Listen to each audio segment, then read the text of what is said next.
जे दिग्दर्शक आहेत त्यांनी तर मध्यंतरी सांगितलं होतं की नवीन निर्मात्यांवर बंदी घाला. बर म्हणजे हे तर खूप हास्यास्पद होतं की नवीन निर्मात्यांवर जर बंदी घातली असती आणि त्यात पण खूप चांगले मोठे दिग्दर्शक आहेत की ज्यांनी हे वाक्य वापरलं होतं आणि तसं असतं तर त्याच दिग्दर्शकांचा जो पहिला सिनेमा असेल किंवा आता मध्यंतरी त्यांनी अनेक सिनेमे केले, मग तशी मग दुनियादारीची निर्मिती नसती झाली. मग प्रवीण तरडेंचा मुळशी पॅटर्नची निर्मिती झाली नसती. रवी जाधव यांचा पिक्चर आहे. प्रसाद ओकनी पहिल्याच वेळेस दिग्दर्शन केलं होतं. तर धर्मवीरची निर्मिती नसती झाली. आज पुनीत बालन सारखे एवढा मोठा व्यावसायिक आहे, त्यांनी सुद्धा आता नवीन 2 चित्रपट बिग बजेट केले. अर्थात ते चालले नाही, पण केली, त्यांनी पण निर्मिती केली. जर तोच नियम जर त्यांना देखील लागला असता तर पुनीत बालन सारखा निर्माता तयार झाला नसता.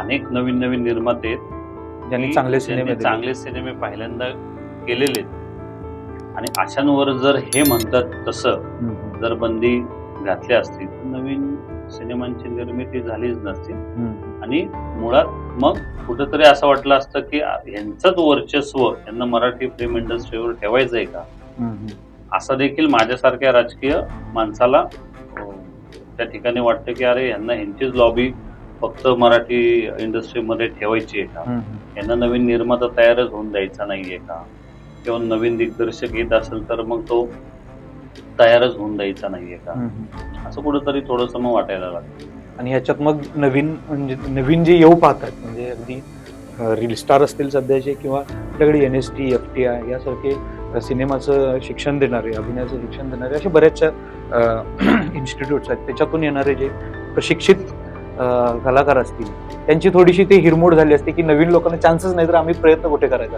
नाही. आणि याच्यामध्ये म्हणजे रील स्टारचा विषय निघाला म्हणून सांगतो.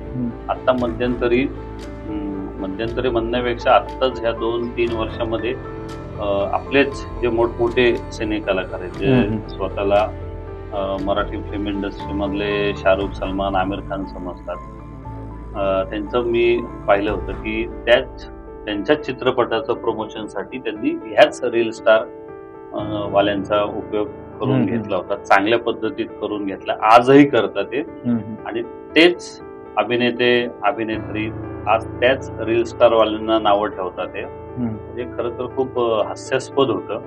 कारण एका बाजूला तुमच्या पिक्चरच्या प्रमोशनसाठी तुम्ही त्यांना घेऊन रील्स करताय आणि एका बाजूला परत कुठेतरी पॉडकास्टला तुम्ही म्हणताय की रील स्टार काय हे काही कलाकार आहेत का, अभिनेते आहेत का, ते प्रोफेशनल अभिनेते आहेत का म्हणून. म्हणजे खूप हास्यास्पद वाक्य. आता आपण सर मराठी चित्रपटसृष्टी, नाट्यसृष्टी आणि एकंदरीत आपल्या महाराष्ट्राच्या सांस्कृतिक विभागाविषयी आपण बोलतोय आणि हे आपल्याला संस्कृतीची आपली एक मोठी परंपरा आहे. आपल्याला चित्रपटांचा सुद्धा एक मोठी परंपरा आहे, त्याला एक मोठा इतिहास आहे, नाट्यसृष्टीला सुद्धा इतिहास आहे. पण आता जे मगापासून आपण बोलतोय की नवीन निर्माते, नवीन दिग्दर्शक किंवा नवीन जे कलाकार येतात एक आशा ठेवून येतात की आम्हाला चित्रपटसृष्टीमध्ये या कलेच्या क्षेत्रामध्ये काहीतरी आम्हाला बनता येईल, काहीतरी आमची ओळख निर्माण होईल. मग आपण आता बोलतो की रील स्टार असतील ते छोट्या प्रमाणात आपल्याला स्वतःला सिद्ध करू पाहतात किंवा स्वतःची कला लोकांसमोर प्रेझेंट करू पाहतात आणि चित्रपटसृष्टीमध्ये सुद्धा असे बरेचसे नवीन लोक येतात. तर या नवीन लोकांसाठी सर तुमच्याकडून काय दिलासा देणारं काय तुम्ही सांगू शकाल?